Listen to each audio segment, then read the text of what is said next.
What's up, everybody? Welcome to Active Church. We exist to be active in our faith and our love for others. Our Sunday gatherings are filled with fun, creativity, and life-giving moments. If this is your first time here, grab a first-time guest card in your seat back and take it to the lobby to receive a free gift. Free coffee is available in Guest Central as well. You'll be with us for about an hour, and we want to invite you to join us as we sing, laugh, and engage in this service. At any point, you can feel free to take pictures and share them on social media. In fact, we'd love for you to take out your cell phone and follow us on Facebook, IG, and Twitter at Active Churches. If you have little ones, check out Active Kids just across the way in our family building for a fun, safe environment for your kids to learn and grow.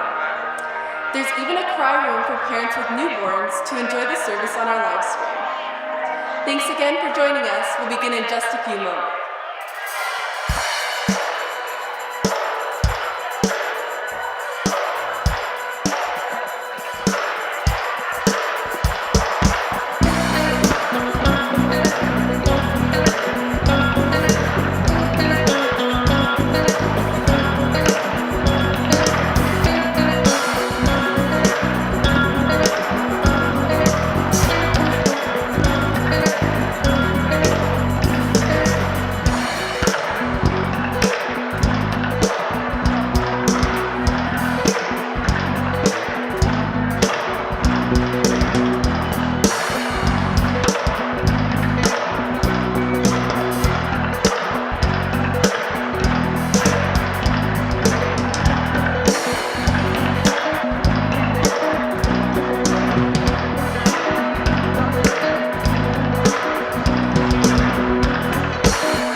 so excited that you're here with us this morning. Why don't we stand up?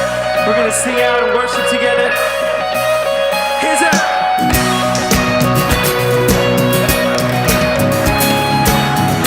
Come on, lift your hands.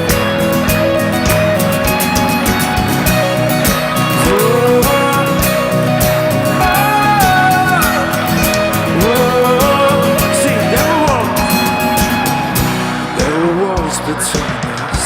By the cross you came and broke them down. You broke them down. And there were chains around us. By your grace we are no longer bound.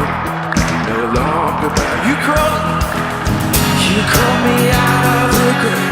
You called me into the light. You called my name and then my heart came alive. Say, your love is greater. Your love is stronger. Your love awakens me. Your love is greater. Your love is stronger. Your love awakens me.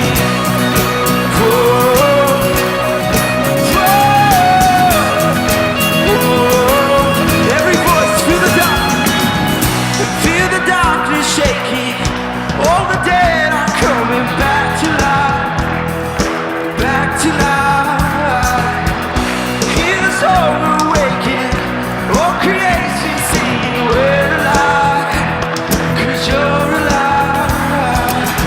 You call me out of the grave. You call me into the light. You call my name, then my heart came alive. Lift it up. Your love is greater. Your love is stronger. Your love awakens me. Your love is greater. Your love is stronger. Your love awakens me. And what a love we found, it can't hold us down. We shout it out, we're alive, 'cause you're alive. And what a love we found, it can't hold us down. We shout it out, we're alive, 'cause you're alive. And what a love we found, it can't hold us down. We shout it out, we're alive, 'cause you're alive. Hands up. Your love is greater. Come on, you take it. Louder. Your love is greater. Your love is stronger. Your love awakens me. Your love is greater. Your love is stronger. Your love awakens me. Your love is greater. Your love is stronger. Your love awakens me.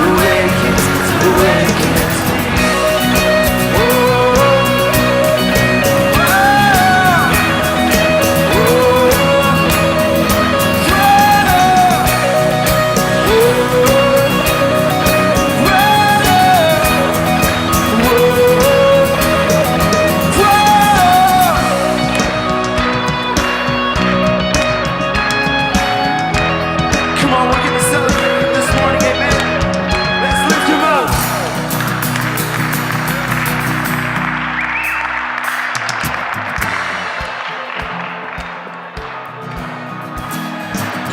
Good morning, Active Church. My name is Desiree. I'm your social media strategist here at Active, and we just wanted to welcome you all this morning. If it's your first time here today, go ahead and take a look in the back of your seat. We have a first-time guest card that we'd be happy to give you a gift after service. Just walk it on over, filled out to the guest kiosk central, right in the center. Yes, we got a free gift for you. We want to welcome you, get to know you. Also located in the back of your seats is a Tide Challenge card and a baptism card. If you are someone who's looking to take the next step in their relationship with God, baptism is for you. Baptism is coming up on February 4th, which we all know is Super Bowl Sunday, but here at After Church, we're calling it Super Soul Sunday. All right, so make sure you're here. Baptism is a huge huge deal here at Active Church. We love it, we celebrate it, and we're excited for those who are going to be baptized in a couple Sundays. It's going to be awesome.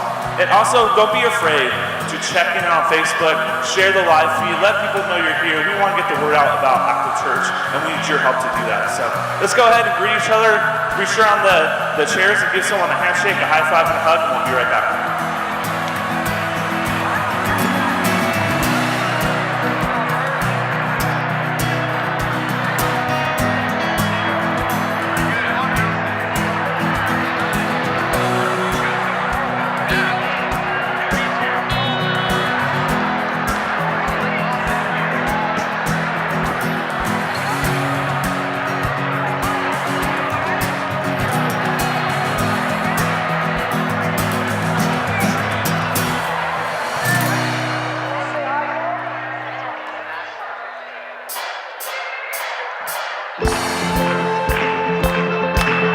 Let's put our hands together again.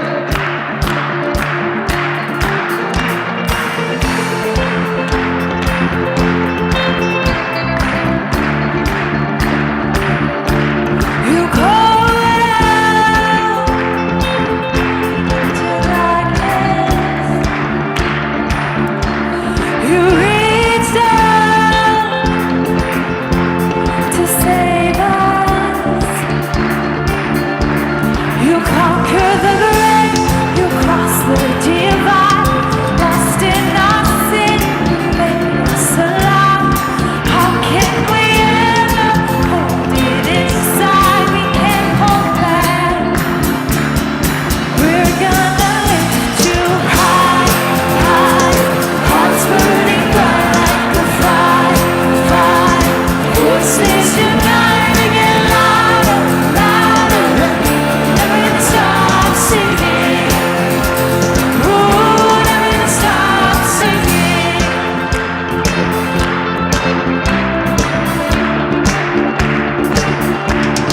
Set free, no longer bound to chain. You rescued me and called me by name. Sing out, you conquer the grave, you cross the divide, lost in our sin, you made us alive. How can we ever hold it inside? We can't hold back. We're gonna lift you high, high, hearts burning bright like a fire, voices uniting and louder, louder. Never gonna stop singing. Ooh, never gonna stop. High, high, hearts burning bright like a fire, voices uniting and louder, louder. Never gonna stop singing. Ooh, never gonna stop singing.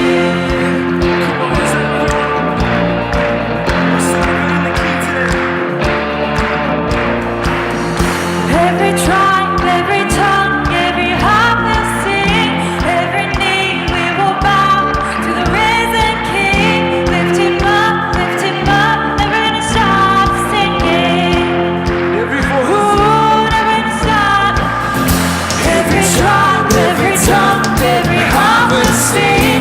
Every knee we will bow to the risen King. Lift him up, never gonna stop singing. Here we go. Ooh, never gonna stop. High, high, hearts burning bright like a fire, voices uniting and louder, louder. Never gonna stop singing. One more time. Ooh, never gonna stop. High, high, hearts burning bright like a fire, voices uniting and louder.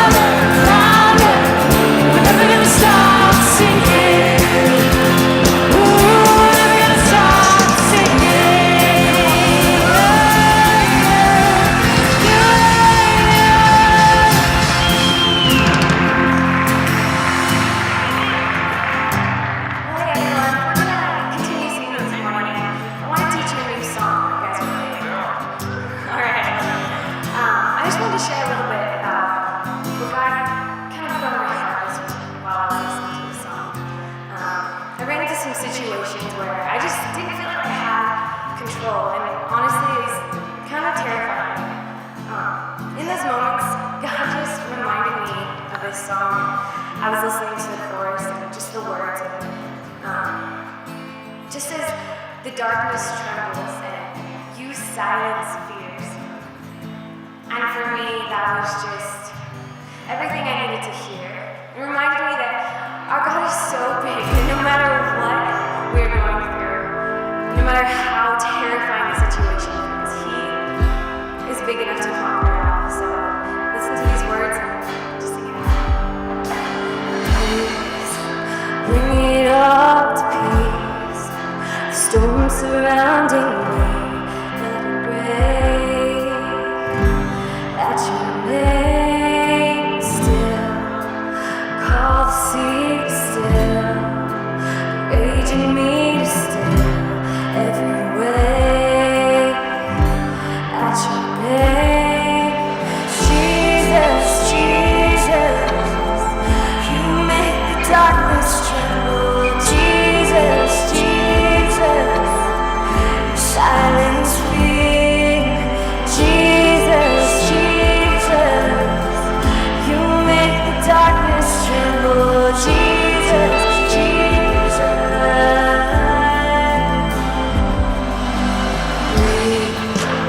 Call these bones to live, call these lungs to sing again. I will praise, sing Jesus, Jesus, Jesus. You make the darkness tremble. Jesus, Jesus, you silence fear. Jesus, Jesus, you make the darkness tremble. Jesus, Jesus. Sing it again. And Jesus, Jesus, you make the darkness tremble. Jesus, Jesus, you silence fear. Jesus, Jesus, you make the darkness tremble. Jesus, Jesus. Your name is a light that the shadows can't deny. Your name will not be overcome. Your name is a light forever lifted high. Your name cannot be overcome. Jesus, Jesus, you make the darkness tremble. Jesus, Jesus, You silence fear. Jesus, Jesus, you make the darkness tremble. Jesus, Jesus.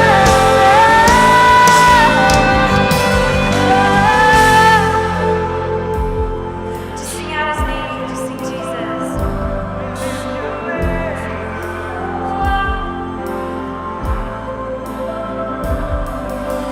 Jesus, Jesus,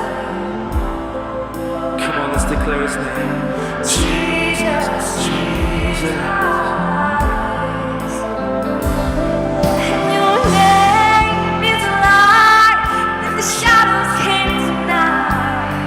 And your name cannot be overcome. And your name is a light forever lifted high. Your name cannot be overcome. 'Cause your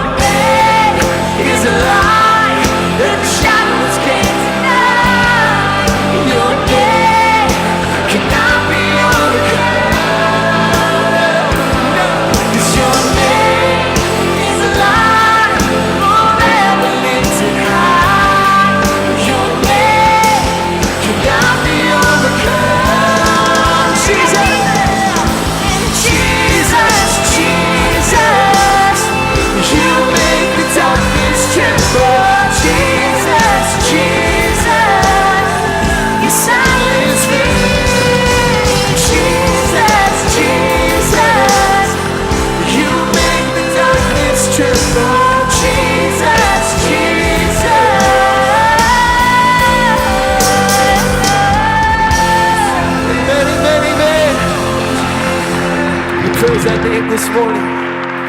Amen. Active Church, so great to worship with you today. Right now, go ahead and grab a seat and check out the screen. What's up, guys? My name is Desiree. I'm the lead social media strategist here at Active Church. Hey guys, my name is Josh and I'm the lead graphic designer. Together, we are the creative team here, and one of the things that we're really striving for this year is to prepare leaders. One of the ways that we can do that is by simply getting involved and taking on this awesome opportunity with the both of us. Yes, like we know that a lot of you guys are really tech savvy and involved with social media. Some of you guys shoot video, some of you guys are really interested in photography and editing. You know how to use different softwares and different programs to do this. A lot of you guys know how to do flyers and just everything that kind of makes up social media. You guys are involved and you know how to do that. And so what we're doing in this moment is we're calling on you to join our creative team and to be part of this. Partner with us and help us to move the mission forward of what we're trying to do here at Active Church. One of the ways you can do that is by simply reaching out to either myself or Joshua after service today. We'll be in the lobby. Or if you can simply email me at desert@activechurches.com. Be happy to get connected with you, get involved, and go active. We're so excited to have you guys join our team and to be serving with you guys in these next couple of phases of our church. See you guys in the lobby. Bye.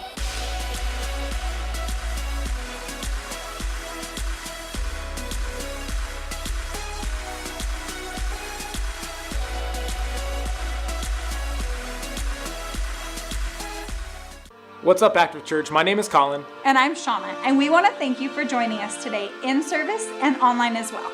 We are so excited to see you today, and we've got a free gift for you if this is your first time with us. Grab a first-time guest card, take it to the Guest Central kiosk in the lobby, and we will hook you up with some awesome Active merch. Also located in your seat back is our Tithe Challenge card and our Baptism card. So Baptism Sunday is just around the corner, so please hit up one of our activators if you have any questions or need more information on baptism. We've got some more opportunities to share with you right now, so check it out.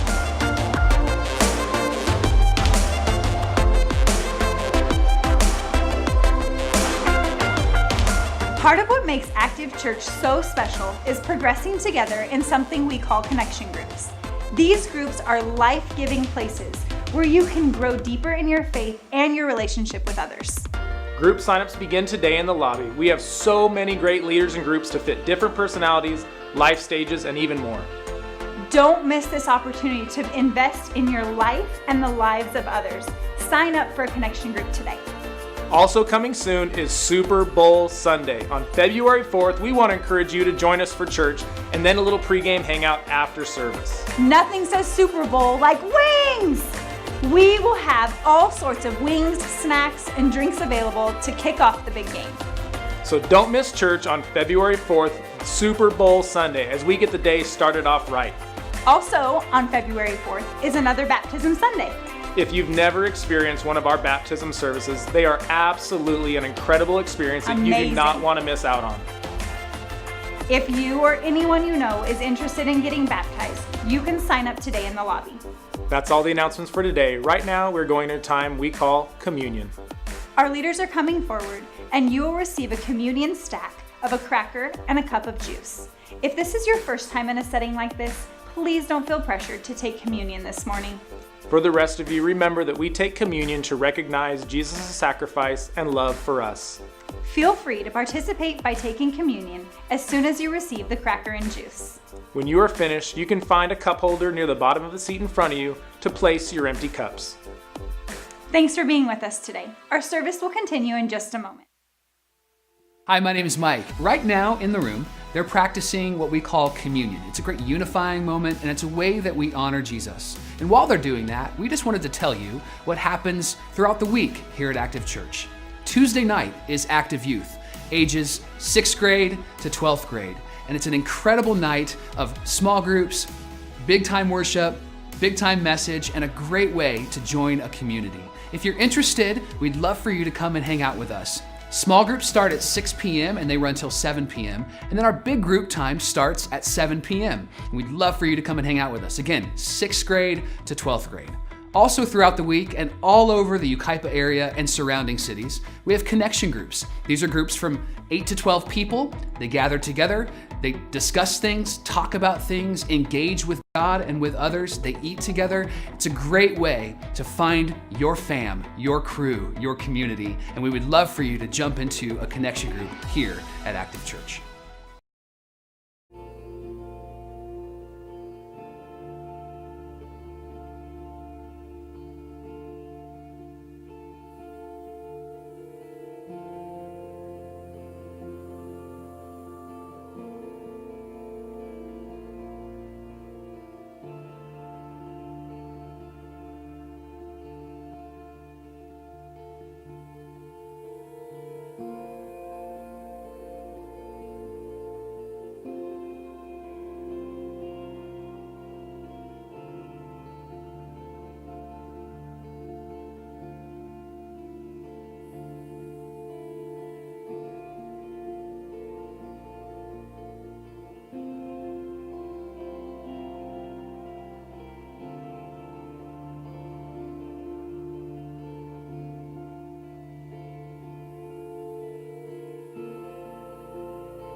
Well, hello, Active Church. How are you? It is great to be with you. My name is Mike. I'm one of the pastors here, and we're in a series called Grit and how life is more like a marathon and not a sprint. And we're going to get to the real serious stuff in a minute, but we need to laugh a little bit this morning, okay? Now, if you were here in week one, we launched week one with a insect eating challenge. Did anybody here, you remember that? Yeah, stomach still turning from that, maybe. It was chocolate-covered insects. In fact, we had a very first-time guest that Sunday come and actually participate in that. What a way to start your time at Active Church, right? How awesome is that? And we haven't seen him since. No, I'm kidding. But so we were discussing as a staff this week who had the most grit. And Josh, our Progress Together pastor, said, well, let's figure it out. Let's figure out who has the most grit. And we're going to figure it out in a game. And he said, let's play a game called Spill Your Guts or Fill Your Guts. And immediately I was like, I'm looking for a different church. So as we were talking through this game, he said, here's the premise of the game. We'll ask some really uncomfortable, awkward questions. And if you answer that question, you're spilling your guts. But if you choose not to answer that question, we'll ask you to fill your guts with a lot of non-delicious food. And here's the results. Check out the screen. We wanted to find out who on our Active Church staff has the most grit. We also wanted to progress together by asking each other some fairly challenging personal questions. So what better way to do both of those things than by playing a game called Spill Your Guts, Fill Your Guts. So what we have here, guys, are some delicious dishes to challenge your palate, let's say. We've got some gefilte fish, sardine and mustard sauce smoothie, duck stew, but dog food. clam juice. There's a whole array of delicious treats right here for you guys. And then right here, we've got some very personalized questions to just see how real and raw we want to get with each other. Let's have you do some sardine and mustard sauce smoothie. All right. Okay, so Shauna, you help prepare leaders here at Active Church. What volunteer at Active Church most gets on your nerves? She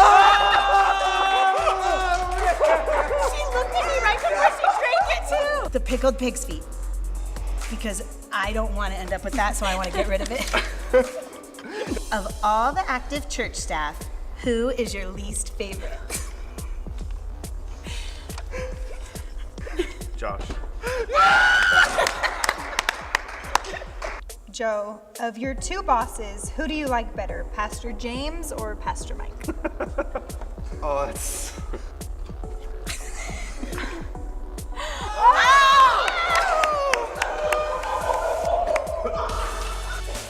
So we know that your dad lives with you, right?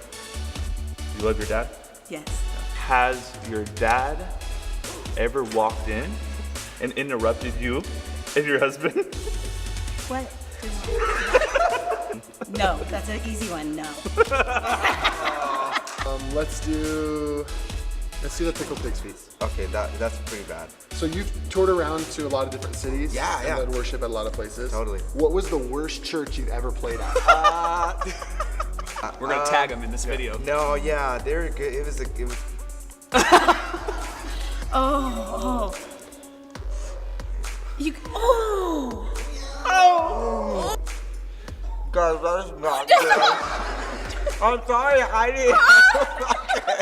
A Gephalite fish? Is that a biblical name? Yeah, it's from the Gephalites. The Gephalites. Out of all the staff, if you had to fire one person right now, who would it be? And why? Heidi, she's cool, but sometimes, Can't lie, Mike. I know. Can't lie. I know. Let's take a bite. It's Let's take a bite. solid. Just take a bite and you've got, no, bro. Oh, this is a bull. Take a seat, right? Heidi. How about the anchovies? Okay. As the children's pastor of Active Church for many, many years, have you ever dropped a snack on the floor, picked it up, and still gave it to a child in your class? It incriminates me if I eat the fish. No, I don't think so. So I'm just not gonna eat the fish. There is a 5-second rule here at Active. What do I get, Heidi? Oh, that's right. I'm thinking the dog food, actually. So besides Joshua and Ricardo, who playing with you this weekend is the most high maintenance? Yeah, this is actually really easy because she already knows she is. Aubrey. Question 2. Bonus question! Out of the people playing with you this weekend, besides Josh and Ricardo, who is your least favorite person? Snack it up, a piece at a time. Yeah. You lie. James Christensen, when was the last time you went on a Tinder date? 3 months ago. Was there a second date? There was not a second. Sardine and mustard sauce smoothie. Oh, dang. Christian Frisch. To the nearest thousandth, how much does Pastor Mike Frisch make in a year? So it's, I'm not legally allowed to answer this. That, you are screwed up, people. What is I hate all of you.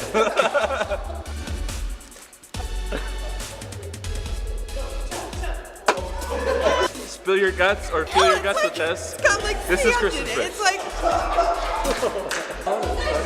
oh, it was, oh.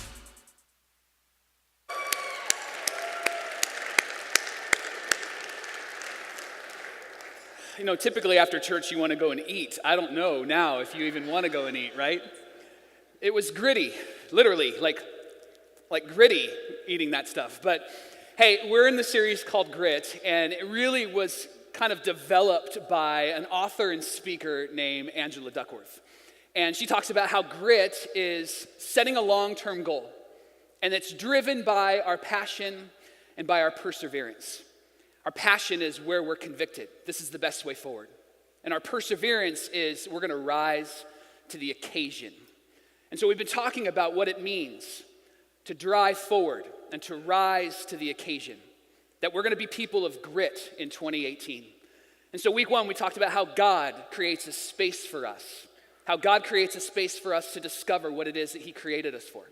Last week, we talked about how Jesus gives us the courage to discover those goals and those objectives and what we were created for. Today, we want to talk about one of the components of grit that it's not really comfortable. It's one that we're not really excited about, but we know takes place, and that is the component of change. Change always happens, doesn't it? It's inevitable. It's taking place in our world regularly. I saw this tweet around November time at Thanksgiving that I thought was fascinating. These were things that did not exist on Thanksgiving 10 years ago. So innovation has taken place over the course of 10 years. These things didn't exist 10 years ago. Uber didn't exist 10 years ago. I mean, how did we get around, right? How did we get from here to there? And the idea of Uber 10 years ago must have been silly. We're going to get in a random stranger's car, and they're going to take us to a random place, and everything's going to be okay, and we'll pay them when we're finished. I mean, what an amazing idea. Airbnb didn't exist 10 years ago. Again, we're going to go to a random stranger's house, and we're going to stay there, and then we're going to leave, and we're going to pay them for that. Instagram didn't exist 10 years ago. What did we do with our life? We had nothing to do with our life, right? Snapchat didn't exist 10 years ago. Bitcoin didn't exist 10 years ago. I still don't know what it is. iPad didn't exist 10 years ago. Kickstarter didn't exist. Pinterest, like we were not creative 10 years ago because Pinterest didn't exist, right? The App Store didn't exist 10 years ago. That's amazing. Angry Birds didn't exist 10 years ago. What did we do in dentists and doctors' offices while we were waiting, right? And Slack didn't exist 10 years ago. You were cut, no Slack 10 years ago. And actually, it's an app for businesses. But the idea is that innovation has taken place and that change in our world has taken place. But as much as change is happening outside of us, we also know that change is taking place inside of us. And we're reminded of it every day we wake up and we look in the mirror, aren't we? We see that we're getting a little bit older, or maybe in your words, a little bit more mature, right? I got an invitation on Facebook to my 20-year high school reunion, and I'm only 26, so I don't know if there was a mistake there. I was blown away by that. I shared that with a friend of mine who said that they're way past their 20-year high school reunion. They said the last high school reunion they showed up to, a bunch of old people were there. They thought they were at the wrong place. But we're changing, right? The world is changing. We're changing. Philosopher Heraclitus says this, that no man ever steps in the river twice, for it's not the same river, and he's not the same man. That change is inevitable, and it's always going to happen, and that when we step into that river and pull our foot out, the water moves on. It's not the same river. And when we step in and pull out, it's not the same man, because even if it's just a half second later, we've gotten older. And so this idea of change happens in our life, outside of us, and it happens in our life. And it's not something that we can stop. It's not something that we can just pump the brakes on. Change is inevitable, and change is a part of grit. We change our lives for two major things, crisis and community. We change for crisis. You need to change your diet, because if you continue to eat this way, this will happen. You need to begin to exercise, because if you don't, this will take place. We change for crisis in our life. And we change for community. You need to be around maybe those people that are eating better, because the ones that you're around now are not eating as well. Or around those that are motivated to go to the gym, because the ones that you're around right now are not motivated, right? And we change for those two major things in our life. And it's not why we change. Really what's important is when we change. The when helps us understand how deep this change will go. Because we can actually have change happen upon us, or we can make change happen. And there's a big difference, isn't there? There's a big difference in having it happen upon us or us making change. And Angela Duckworth, the author of Grit, talks about this very idea of change in a really unique way. She puts it this way, that I have a feeling tomorrow will be better is different from I resolve to make tomorrow better. There's a big difference between the two, isn't there? And what she's talking about here is something that she really develops in her book, and the idea of grit. It's the grit mindset versus the fixed mindset. See, the fixed mindset says that I have a feeling. Really, it's change happening to you. But I have a feeling it could be better.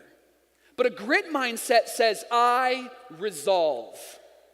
I resolve for this to be better. More importantly, I resolve to be better.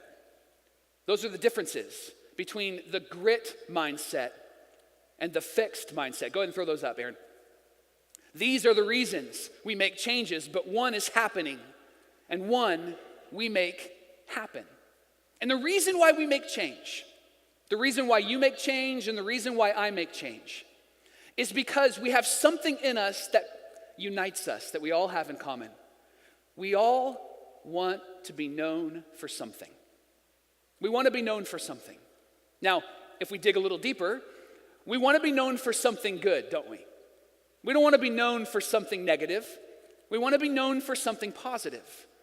And if we went around the room today, we would hear great stories and great ideas and great characteristics of what we would want to be known for. I want to be known for something. I want to be known as someone who's genuine. I want to be known as someone who has integrity. That the same Mike that you meet publicly is the same Mike that you would hear about privately. That I want to be somebody that's authentic and real. That's what I strive for. And I think we all can agree that that's a good thing to strive for. We want to be known for something. But here's the problem, and here's the fear. In being known for something, the thing that we process in our own hearts and in our own minds is this question: what if we don't measure up? What if you don't measure up? What if you don't measure up to the standard that is supposedly set up for you outside of you? And maybe even more importantly, what if you don't measure up to the standard that you've set up for yourself? See, that's the standard that we violate all the time, right? And not everybody knows that. You and I violate our own standards all the time, but we give ourselves grace and mercy maybe because we believe that we need it. Maybe we don't share it out loud. But what if you don't measure up? And more importantly, what if you don't measure up to you? And you know what we do in those moments? We go into pretend mode. We go into cover up mode. We go into I'm gonna hide mode. And we start to manage our image. And you know what managing your image does? Managing your image makes you imaginary. Managing your image makes you imaginary. You're suddenly not you. You're suddenly somebody else. You're managing this image that really isn't you. You're pretending. And somebody who is trying to be genuine, that's managing their image, is not going to be genuine. Someone that's trying to be authentic but is managing their image is not going to be authentic. Someone who's trying to be real but managing their image is not going to be real. And then we all know what happens after that. We begin to create gaps in our life between who we are and who people think we are. And isn't there a perfect picture to describe how we manage those gaps, right? Wait, what did I say to them? I need to make sure that I say it over here. Hey, what did I announce over here? I need to make sure that I announce it over there. And you're suddenly having to manage the gaps. You're suddenly having to, okay, I'm going to negotiate this. I'm going to manage this. I don't want people to find out about me. I don't want people to know me because if they really know me, they're not going to like me. So I just need to pretend. And the moment that you start to pretend is the moment that you stop growing. The moment that you start to pretend that you're pretending in your life is the moment that you stopped growing. And all of us go, yeah, because we've all been there. We've had moments where we've just negotiated the gaps, where we've managed our image. And we try to convince ourselves, well, here's why I manage my image. I manage my image because, man, if people really knew me, they're not going to like me. But the truth is that if people don't know what you're really like, they don't really like you. They like the image of you, but they don't really know you. They don't know the depths of you. They don't know the reality of you. Maybe you use excuses like, well, the reason why I'm not honest or the reason why I'm not authentic or genuine, the reason why I'm pretending is because I'm afraid I'm going to get judged. And the answer to that question is probably yeah. Because there will be people who will evaluate you, there will be people who will look into you, there will be people who will say that you should do this rather than that. But let's just be honest. And when we're talking about being gritty, let's just be real in this moment. When is it ever a good thing to allow somebody else to dictate the decisions and choices that you're making? When is that ever a solid decision to not engage? When is it ever wise to say, well, I'm not going to do this because of them? We're not designed for that. We're not wired for that. We believe that God created each and every person, and he created each and every person with a significant purpose. And that purpose was to honor God and to live in what God created you for through the power of Jesus. And so for us to say, I'm not going to do it because of them, is really lifting up them over the one who knows us best. And until you're really ready to embrace who you are and where you are, you can't get to where you want to be. And embracing that is just being honest about that, being authentic about that, being known. See, we all want to be known for something, but what we really need is to be known by someone. We all want to be known for something, but what we really need is to be known by someone. You ever found a space where you can be known? Doesn't matter if it's healthy or unhealthy.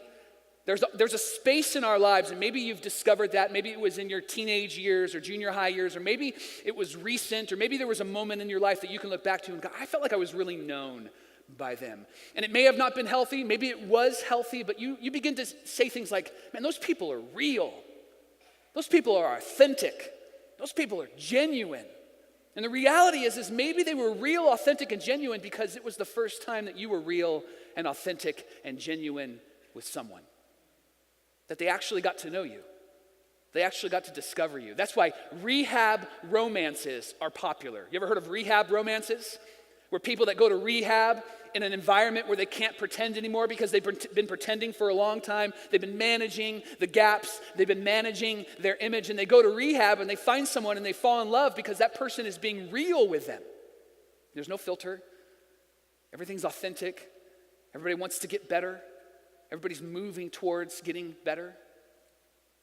The truth is, what's important for us is that we would find someone that has our best interest in mind. Not just that they're going to be real and authentic with us and just kind of lay it out there for us, but that we would find someone that has our best interest in mind, that would always push us back to the one that knows us best, and that's God. That would always drive us back there. My wife and I have done premarital counseling for years, and we just married a great couple that was a part of our youth group when we first started here at Active Church. And one of the things that we encourage in those times, because we were encouraged by a great couple named Rick and Sharon Gunn, we were encouraged to find someone outside of our family circle that whenever there's an issue between Tiff and I, that we could go to that person and we would guarantee that they would always push us back together. So that when Tiff would go and complain about me, which there isn't much to complain about, let's be honest, right?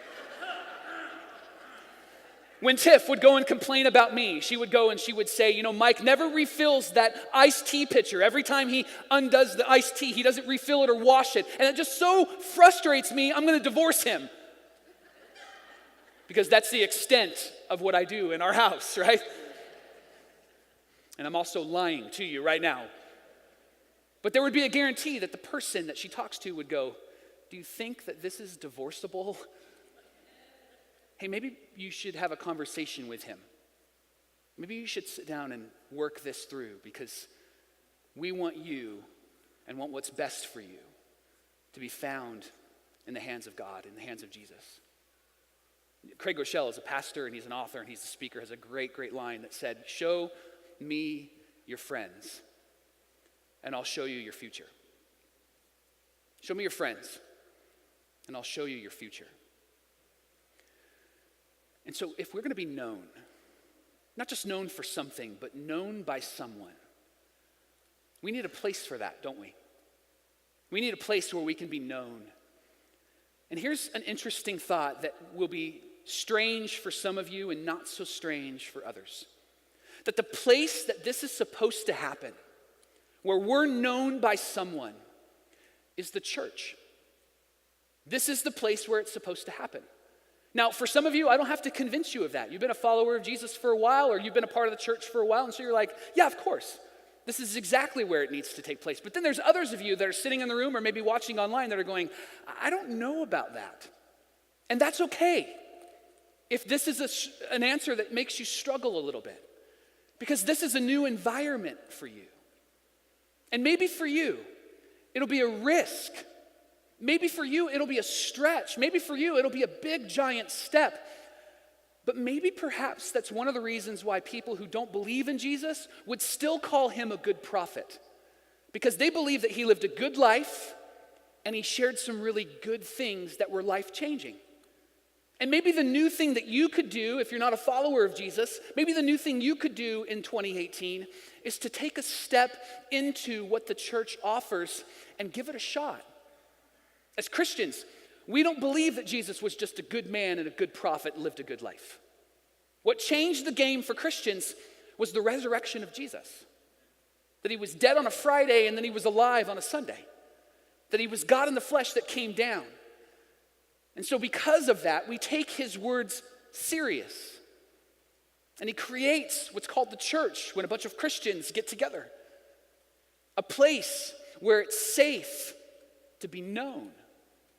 A place where there's room to grow. A place where you don't have to just be known for something, but you can be known by someone. And maybe this is a nervous thing for you or an anxious thing for you, or you're not sure about it, but here's the reality. If we only do what we're familiar with, we might miss what we've been made for. And if you decide to just continue down the path that you're continuing down, things may not get worse, but they also might not get better. And what would it look like for you to step out of the familiar and step into the unfamiliar? And maybe the unfamiliar is the church of Jesus Christ. The one that he uses to reach the world. All of us messy, imperfect, eating gross food people, right? This is what he uses to reach the world. This is what he uses for us to be known. And there were 4 specific writers in the Bible that speak very clearly about what happens in the church. One of them was James. James was the brother of Jesus, didn't believe that Jesus was who he says that he was, because who would believe your brother if he came to you and said, I'm God? You would probably respond with, well, we fight a lot, so I guess that makes me the devil, right? And so James didn't believe that Jesus was who he said that he was until he rose from the grave, because that will be the thing that convinces everyone that someone who was dead on a Friday is now alive on a Sunday. And that convinced James. And James' heart was stirred and changed, and he gave his life for Jesus, his brother, but more importantly, his Savior. And he writes about what the church brings in being known by people in the church, by the people that love God, that God loves, and they are called to love you. He writes about what that looks like in James chapter 5, verse 16. He says this, therefore, confess your sins to each other and pray for each other so that you may be healed. Confession is a way that we get our hearts aligned with God, because we're taking what's untrue about us and what's untrue in our acts and what's untrue about God, and we're getting it out of us and we're laying it before God and we're saying, God, I have messed this up. It is ugly and I need your grace and your mercy. Confession is getting it out of you so that God can stir up something good inside of you. And then I love this word, so that you may be healed. Notice it's not so that you may be more religious, so that you can start dressing up when you go to church on Sunday, so that you'll know how to read and pray better. It's so that you may be healed. And I love that word healed because it has 2 engines to it. The first is that there's power in being known. James wants us to understand that this confession isn't just you going, I've messed this up and I'm just this humble person that you can make fun of now and blog about and Facebook about, and here's all of my sin. He's saying you're now taking a step towards being known. What you're doing is you're taking a risk and trusting that person, because you don't know if somebody's trustworthy until you trust them. And what you're doing is you're saying, I'm trusting you with this, but more importantly, I'm trusting God with this, and I'm going to do that in a relationship with you. The second thing that he says is that something happens outside when we start with something inside. That it's life-changing when you decide to not pretend anymore. That it's life-changing when you decide that I'm not going to manage my image anymore. That it's life-changing when you decide that these gaps need to be closed. But here's the interesting thing. James was a big believer in the shoulder-to-shoulder moments that we have, like on a Sunday morning right here. But James is insinuating and assuming that we're not going to do that in this space. Because that would be weird, wouldn't it? Because what if this morning I said, okay, everybody stand up and we're going to find a partner this morning. And when you go and find that partner, I want you to share all of your deepest, darkest sins with that person. And then they'll share back with you. And I'm going to suggest that you don't go first. And then we're going to pick out the greatest confessions and the greatest sins, and we're going to bring them up on stage, and we're going to give them microphones because we have a microphone for everybody, and they're going to share. Now, that'd be weird, right? You probably wouldn't come back next week, right? It's a little bit uncomfortable, a little bit weird. So what James is writing here is really an assumption that maybe there's a different space for this. There's another writer who wrote this letter called Hebrews to the Jewish people. And this writer says this specifically, not just confessing our sin, but this writer says, let us consider how we may spur one another on towards love and good deeds. That we are going to be the types of people that are going to send you in a good direction. That how I found you, I'm going to leave you in better condition than how I found you, because I want to incite a riot in your heart to live the way that God created you to live. But again, if we tried to do that in this space, it might seem a little bit superficial, right?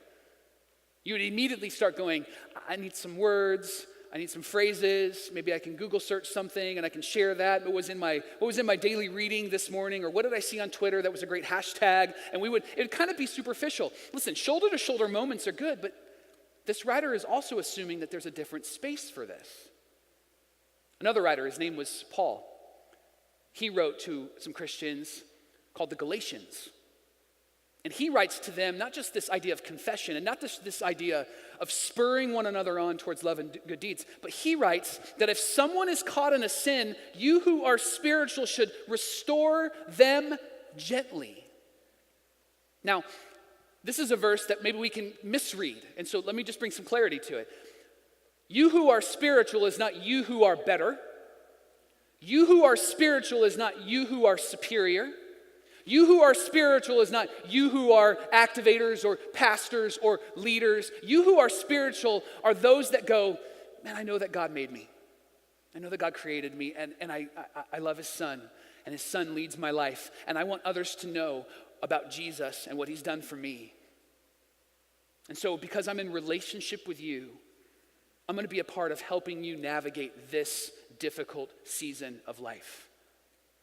And notice it should restore them gently, not beat them profusely, right? Not use our words to degrade them. Often we lead with beatings in our words rather than restoring with our words. And what Paul is saying here is that we restore one another gently, because each person is precious to God. And they matter to God. And they matter to us. He continues in Galatians 6, verse 2. He says, carry each other's burdens, and in this way you will fulfill the law of Christ. A burden is something that is greater than the capacity for you to carry on your own. This verse talks about loads. Loads being things that you can carry, like things that you have to deal with. But a burden is something that's outside of you. A burden is something that you're going to need some help in. And that's the key to a burden. A burden is something that you say, hey, I want to invite you into this. But you have to be in relationship with somebody. More importantly, you have to be known by someone in order to invite them into a burden, right? And then when we help carry those burdens, we're fulfilling the law of Christ. In other words, what this writer is saying is you are exactly what Jesus created you to be in that moment when you are helping carry this burden, because that's what Jesus did for you. That's how Jesus worked in your life. But again, there's an assumption in this verse that shoulder-to-shoulder moments are good, but maybe there's a face-to-face moment that's better. Because if we did this in this room, it'd feel like we're like picking people out. Like we're gonna go and see someone who is caught in a sin and gently restore them. No, it'd feel like you're like chasing me around the room. Like, I know what's going on in your life, right? I saw your Instagram feed, you know? And so it seems like it wouldn't be in this space. Like there's a better space for that. One last verse, same author. And it's a letter called Romans. And Paul summarizes everything that we've just talked about in a really significant way. He says that we are to accept one another then, just as Christ accepted you in order to bring praise to God. Notice it says we accept one another just as Christ accepted you. Because it's okay to not be okay. But it's also okay to want to be okay. And that God accepts you just the way that you are. And yet he refuses to leave you that way. Now those words might be new to you and you might be like, well, how does that work? We live in this every day. We see it every day. Specifically for those of you that are parents, you do this. I have a 14-year-old daughter. Her name is Abby. And if there was ever a picture that would describe my daughter's personality, it's this one right here. Here's the thing about Abby. When she was born, I fed her. When she was born, I dressed her. When she was born, I cleaned her up. I bathed her. I did all of those things. Why? Because I accepted her just as she is. But you know what's fascinating as she's gotten older? She now feeds herself. She now dresses herself.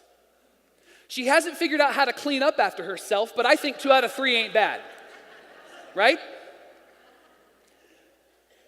But it would be weird if you saw us out to dinner and you know our story and you saw me doing the airplane and feeding my daughter baby food, right? Here it comes, Abby.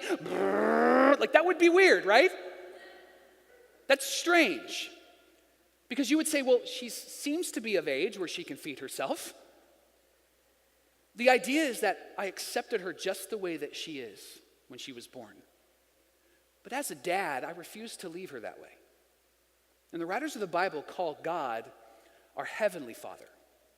And maybe father is a hard word for you to hear because your dad was not heavenly at all. But what God does is he re-evaluates and reinvents and rebrands the idea of a father. And he teaches us how we can accept one another just the way that we are, but refuse to leave each other there. And that's what this writer is saying. That we are known and need to be known by God. But that God also wants us to be in a space where we're known so that transformation can happen, because transformation happens with transformed people. And it's not in this space. It's not in the shoulder-to-shoulder moments. These are great moments. This is the beginning of the conversation. But there is another space. And that's why I need, and that's why you need, and that's why we all need a therapist. No, I'm kidding. We don't need a therapist. But that's why we need a circle. That's why we need a group. That's why we need a community. We need to have a space where we're known. A space where we're known by others. Not just known for something, but known by someone. This is a picture of my connection group. We know each other well. This was a picture that we took during our Christmas party, and we were getting ready to take a picture, and Brandon, who is playing Superman in the front there, because he showed up in an incredible suit, and that is his talent and his gift, we thought we should get a picture together. And at one point, somebody, Mark, I believe, who's behind my big old head there, Mark said, hey, we should hold Brandon up. And without thought, Brandon just goes, woo, and throws himself up. And so in mid-picture, this is us catching Brandon while we're taking a photo. I want to tell you that I love these people. And we didn't know many of them when we first started doing our connection group together. And we've gotten to know them over the years. And I don't know what I would do without them. Because they know me, and I know them. And a connection group is a place to be known. It's a place where we can adjust the fixed mindset of living the imaginary life, and we can start living in the grit mindset of living the real life. A connection group is a place that provides acceptance with a view to improvement. You get accepted for just the way that you are. But you have a group of people that know you and know the desires and longings in your heart, and they're going to refuse to leave you that way. And they want you to improve, and they want you to grow, and they want you to become what God created you to be. It's that word known that we all want. And known has 3 layers to it. The first layer is that in being known, you just become deeper. And what I mean by deeper is that there's longevity to you. Have you ever been around somebody that's been doing something for a long time? Maybe it's a job, or maybe they've been a husband or a wife or a father or a mother or an employee, whatever it might be. And they've been doing it for a long time, and they've been doing it well. And there's something about that person where you go, I just want to spend some time, maybe grab a coffee, maybe a dinner, something with them. I just want to hear from them. And what you find from them is maybe not incredibly profound or incredibly brilliant. What you've learned from them is that they have just been consistent, and they've been in the game for a long time. There's longevity to them. There's nothing like longevity, because we're in a world that changes quickly, right? And things fall apart quickly, and we give up quickly. Those that have longevity are those that are more attractive than those that don't, right? Think about like when you watch a marathon and you see the marathon runners. You know, and I know, that when you're watching a marathon, that many of those people didn't wake up that morning and said, you know what? I think I'm going to go run 26.2 miles. You know that they've put the time into it. You know that they've been working at this for a long time. And you know that it's probably something that you could do if you put the time into it, but you're not sure you want to put the time into it. That's why it's inspiring. Because they're in it for the long haul. They're in it for the long term. They're in it for the long game. They grow deeper. These people who grow deeper are known. They've got longevity. Known also means that you become better. There's something about you that just is becoming better. It's the habits and the disciplines that you have in your life that others around you know, that they can reinforce and encourage in you. When you're known, it allows you to become better. My youngest daughter, Riley, came to me about a month or 2 ago. And she said, Daddy, I want to play baseball. And I said, you want to play baseball? And she goes, yeah, I want to play baseball. And I said, honey, that's fantastic. And then because I'm an idiot, my next line was really stupid. I said, typically, boys play baseball and girls play softball. And without missing a beat, she looks at me and she goes, well, that's a bummer. I'm not your typical girl. Sign me up for baseball. I was like, check mark for, worst dad in that moment, right? And she said, Dad, would you help me? I said, sure. And so we would go out and we would throw the ball and hit the ball, and she's gotten better. She's got a natural gifting at this natural athletic ability that did not come from me. And she's getting better because she's got these disciplines and these habits that she has set forth to get better. More importantly, she's known by her family that want to help her get better. And then there's a third layer to being known, and that's finer. When you're known, you become finer. And I'm not talking about like your looks, like you're fine, maybe like that's like an 80s or 90s reference, right? Like they're fine. Like that's not what I'm talking about. Finer being that when you come across that person, you just go, man, they're a fine human being. There's something about them that just is attractive. We live in a world where vlogging is really popular, especially on YouTube. and 15 million to 20 million people subscribe to certain channels of people to watch their families, watch their friends, watch these individuals do their life and film crazy moments, and they laugh and they cry with them and they buy into their stories. We live in a world where a lot of people don't have, and so they search for those that do have. And maybe for you, joining a connection group, a circle, joining a community wouldn't necessarily be about you being known, but maybe it would be about you knowing someone. Because your marriage might be uniquely better. Your parenting skills might be uniquely better. Your relationship might be uniquely better. Your love might be uniquely better. And we are not people that just because I have it means it's for me. We're people that give it away. We keep our hands open. And just like those people that log on to watch other people's lives because there's something attractive about that, just like those people, there are those that we're around often that need you. Because there's something about your life that's uniquely better. And maybe they've been watching from a distance for a while.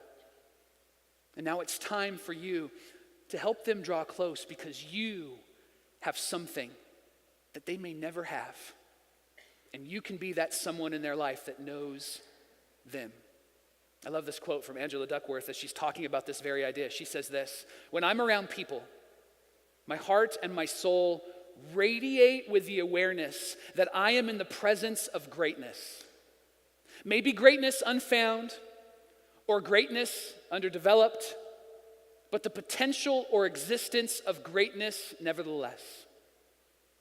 You never know who will go on to do good or even great things, or become the next great influencer in the world. So treat everyone like they are that person." That's when you're known.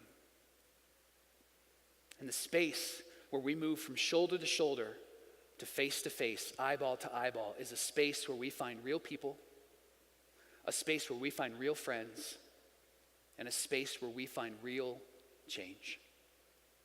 One of our pillars, one of our guiding principles here at Active Church is that we progress together, that we don't do life alone. Because we all want to be known for something, but what we need is to be known by someone. And today, we want to invite you to consider what it looks like to be a part of a connection group. We want you to consider what it looks like for your family to be a part of a group, maybe starting one or joining one. Our goal and our desire is that we would have more in connection group than on a Sunday. Because that means that people are doing life together, that people are being known. And we want to be a church that isn't just about a big giant weekend service and then good luck the rest of the week, but we want to be a church that's a church not just on Sunday, but Monday as well, and Tuesday also, and Wednesday too. That we want to be a church that does life together and that we're known and that we don't have to pretend and we don't have to manage our image. If you're managing your image, it's time for you to stop being imaginary and jump into a group so that you can be known. If you're managing the gaps, it's time for you to close those gaps and jump into a group so that you can be known. Shoulder to shoulder is great. I love this space. It's one of my favorite spaces. I make a living in this space. But face to face is better. Because face to face is where you're known. And so today in our lobby, we have connection group hosts that would love to invite you to join a group. Take a group catalog today. You can look at that and then you can send that group host a message. We have people that have opened up space for you in their home. Or you can go online to activechurches.com/groups and you can see the groups that are available. If you're watching online, you can do that now. I want to invite you to take a step towards connection. There's a speaker and leader, his name's Dan Rockwell, and he said this, that no one builds connections for you. At best, others open doors, but you step through. Would you step through today? Would you put down all the excuses today? And would you choose to not just be known for something, because you're known for something and it's probably incredible, but what God would want for you, what we would want for you, what this church wants to be about is that we're known by someone. And that is when we can live a life of grit. Let me pray for you. God, I know that there are those in the room and there are those watching online whose hearts are stirring because they're now in this place of what will I do next? And God, would you allow them, give them permission to be able to have a conversation with themselves and with somebody else, to where they wouldn't make excuses and stay isolated and stay afraid and continue to manage their image, but that you would move imaginary people in this room to real people that are known in connection groups. That we would be a church that wouldn't just talk about progressing together, but we would be a church that does progress together. And that this would be a space that moves us to a space where we're face to face with those that love us and trust us and want what's best for us. In Jesus' name, we ask all of these things. Amen. Come on, let's stand and sing out. Like a tidal wave crashing over me, rushing in to meet me here.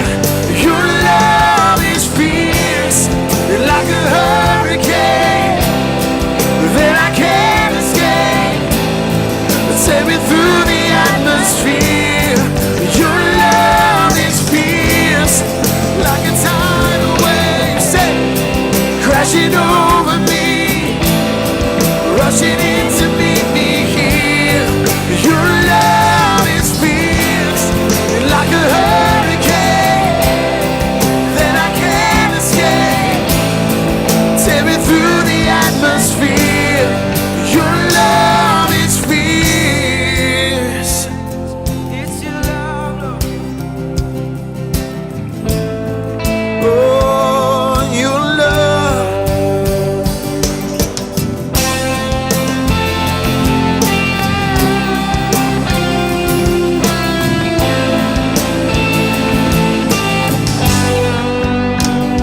Before I call, before I ever cry, you answer me from where the thunder hides. I can't outrun this heart I'm tethered to.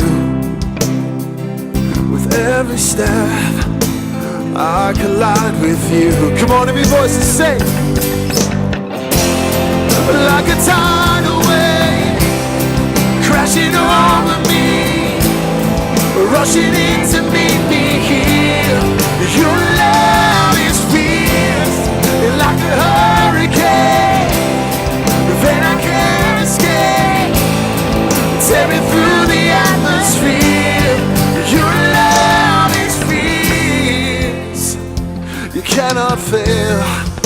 The only thing I found is through it all, you never let me down. Well, say, don't hold back, relentless in pursuit.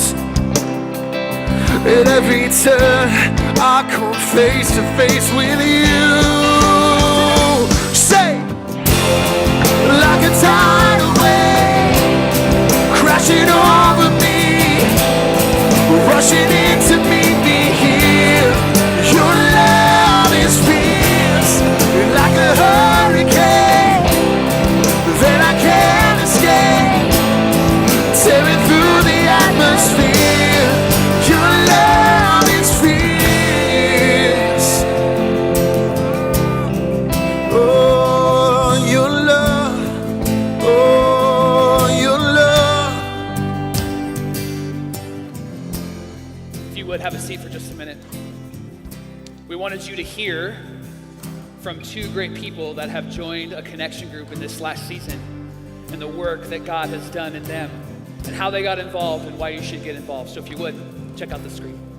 I was invited to a connection group by my friend before I even attended a service at Active Church. I was a little nervous and didn't know what to expect, but I had a great time and met an amazing group of people. I would definitely encourage people to join connection groups because it's an easier way to meet the people in your church and make new friends, and not to mention that there's amazing food. As a result of these groups, I now have a church I can call home, a group of friends that are more like family, and I was even baptized this past December. Connection groups made an impact on my life in a way where I'm more open to relationships and new friendships, and it's helped me become a better person and just be happier throughout life. If you're nervous about joining a connection group, bring a friend, maybe someone who's never been to a church setting before. It could change your life and theirs. We would love for you to jump into a group today. You can do that as soon as you leave service. There's an opportunity for you to talk to some of our group hosts. You can also go online to activechurches.com/groups to get started there. We'd love for you to progress together. There's a great story. The one who got baptized, her connection group host, and the friend that invited her to church got to baptize her at our last baptism service. Guys, there's nothing like that. To be able to see God use you in such an incredible way, and see God use you to bring life change into somebody else's life is such a shot of adrenaline for you. And so I want to encourage you to not just be known for something, but to be known by someone. In this moment, we always practice what we call generosity. And we believe so much in what God is doing at Active Church that we give back financially. And those finances go to create spaces so that life change can continue to happen, so that we can be a church that provides hope in our community, that pursuing God isn't just an idea, but it's something that we do together. And so I want to invite you, if you're in the room, if you're watching online, and you call Active Church your home, I want to invite you to give back today. We do it in 3 ways. We're going to pass some buckets here in a minute. You can give online at activechurches.com/give, or you can also go to our giving kiosk in the lobby after this service. But if Active Church is your place, if this is your home, this is your family, then we would invite you to give back today. If you're new around here, please just receive this service today as a gift. We ask nothing from you, and we're just so grateful that you came to hang out with us. We actually have a free gift for you, so take that red card to our guest center kiosk after service. Let me pray for us, and then our leaders will come forward, and we'll give back in generous ways. Lord, it's great to be called your sons and daughters, and it's great to have a place where we can come and stand shoulder to shoulder. And it's even better to have a place where we can be face to face. And God, I pray that you would remind us that what we give back in this place is used to create space for lives to be known. So we pray that we would be known, that we would know others, and that we would believe in it so much that we would give every part of us to that, including our resources. So as we give back today, use it in a significant way. In Jesus' name, amen. Leaders, if you would pass this back on. Hi, my name's Mike. Thank you so much for engaging with us online here at Active Church. Right now in the room, we're passing some buckets, we're going online, and we're giving back. We're practicing generosity. We believe in the mission and vision of Active Church so much that we give whatever we can, our time, our talent, and our treasure to help this mission be accomplished within a 30-mile radius of our church. And you can engage that way too. You can practice generosity too by going to activechurches.com/give. We would invite you to give. We would invite you to engage. And we also want to invite you to come and hang with us in the room. I know being online is convenient and being online is a great way to begin your relationship with Active Church, but we would love to meet you and we would love to know you. But we'd also love for you to experience what it's like to be in the room here at Active Church. The music is great, the people are great, our teams are great, and you would make it even better by showing up to a service. Maybe perhaps coming to our 1045 service just in a few minutes. We'd love for you to come and hang out with us here at Active Church. And once again, thank you so much for engaging with us online. You matter to us, and we're so thankful for you. Jesus, Jesus, you make the darkness tremble. Jesus, Jesus, sing that again. Jesus, Jesus, you make the darkness tremble. Jesus, Jesus, you silence fear. Jesus, Jesus, you make the darkness tremble. Jesus, Jesus. Your name is light, and the shadows can't deny. Your name cannot be overcome.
Church, we love you so much. Have a great week. We'll see you all next Sunday. God bless you.